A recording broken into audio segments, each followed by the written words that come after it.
Michael Hart, the American author of the wide-selling book, The 100, a ranking of the most influential persons in history, chose Prophet Muhammad to be at the top of the list. He said, "My choice of Muhammad to lead the list of the world's most influential persons may surprise some readers and may be questioned by others. But he was the only man in history who was supremely successful on both the religious and secular levels. It is this unparalleled combination of secular and religious influence which I feel entitles Muhammad to be considered the most influential single figure in human history." أشرف الأعراب والأعجم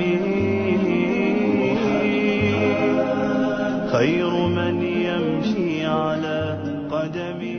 Many international intellectuals were impressed with Prophet Muhammad's personal qualities and expressed it in their writings. Lamartine, the famous French historian, in his book The History of the Turks, said about Prophet Muhammad, "If greatness of purpose, smallness of means, and outstanding results are the three criteria of human genius, who could dare to compare any great man in modern history with Muhammad?"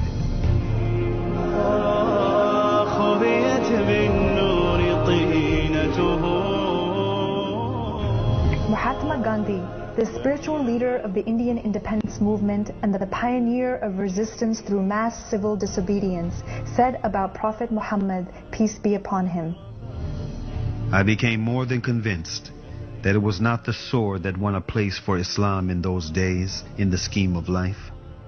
It was the rigid simplicity, the utter self-effacement of the Prophet, the scrupulous regard for pledges, his intense devotion to his friends and followers, his intrepidity, his fearlessness, his absolute trust in God and in his own mission."